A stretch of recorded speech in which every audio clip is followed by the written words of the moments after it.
ফরিদপুরে জাতীয় কবির জন্মবার্ষিকীতে আলোচনা সভা। বিশেষ প্রতিনিধি ফরিদপুর। জাতীয় কবি কাজী নজরুল ইসলামের ১২৭তম জন্মবার্ষিকী উপলক্ষে ফরিদপুরে আলোচনা সভা ও সাংস্কৃতিক অনুষ্ঠানের আয়োজন করা হয়। বড় আয়োজনে প্রয়োজন বড় প্যাক, রুচি চানাচুর ৩০০ গ্রাম ও ৫০০ গ্রামের ফ্যামিলি প্যাক। এক প্যাকে পুরো পরিবার। রবিবার ২৪শে মে বিকেলে শহরের ময়েজ মঞ্জিলে এ অনুষ্ঠানের আয়োজন করে ফরিদপুর সাহিত্য পরিষদ। অনুষ্ঠানে প্রধান অতিথি হিসেবে উপস্থিত ছিলেন ফরিদপুর ৩ আসনের সংসদ সদস্য নায়াব ইউসুফ আহমেদ।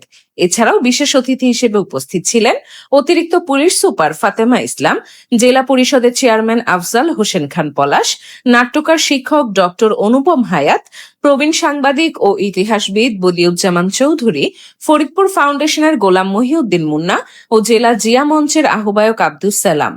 অনুষ্ঠানে সভাপতিত্ব করেন সমাজসেবক প্রফেসর এম.এ. সামাদ। অনুষ্ঠানে প্রধান অতিথি বলেন, নজরুল বাংলাদেশের জাতীয় কবি। তার গুণ ও অবদান আমরা যথাযথভাবে তুলে ধরতে পারি না।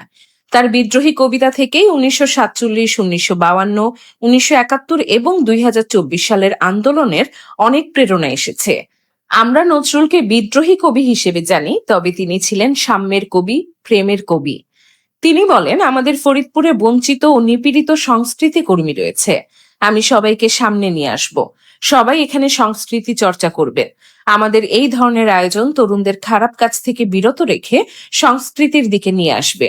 অনুষ্ঠানে বিশেষ অতিথি অতিরিক্ত পুলিশ সুপার ফাতেমা ইসলাম বলেন, আজকের দিনে নজরুলকে নতুনভাবে পাঠ করা ও জানার সময় এসেছে। প্রযুক্তির উন্নতির সাথে সাথে আমাদের তরুণদের নজরুল চর্চার মাধ্যমে নৈতিক ও মানবিক মূল্যবোধ তৈরি করতে হবে।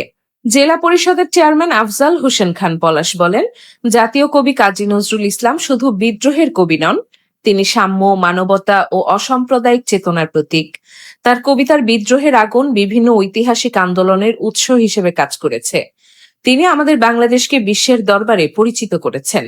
বক্তব্যে ফরিদপুর সাহিত্য পরিষদের সাধারণ সম্পাদক মফিজ ইমাম মিলন বলেন, নজরুল ফরিদপুরে ৭ বার এসেছেন। এখানে তিনি নির্বাচন করেছেন, গান লিখেছেন, কবিতা লিখেছেন। এখানে তার সময় কেটেছে। নজরুলের যে শিক্ষা ছিল সাম্য, মানবতা ও অসাম্প্রদায়িক চেতনা, তা আমাদের সমাজে ছড়িয়ে দিতে হবে। অনুষ্ঠানে সুর ও সঙ্গীত পরিবেশন করেন মোহাম্মদ আলাউদ্দিন, বর্ণা ঘোষ, শিপ্রা গোস্বামী ও লাইলা বাউল। কবিতা আবৃত্তি করেন শামীমারা বেগম, নিলয় বিশ্বাস ও রাজ্জাক রেজা। অনুষ্ঠানে অতিথিবৃন্দকে উত্তরীয় পরিয়ে বরণ করা হয় এবং ফুল দিয়ে শুভেচ্ছা জানানো হয়।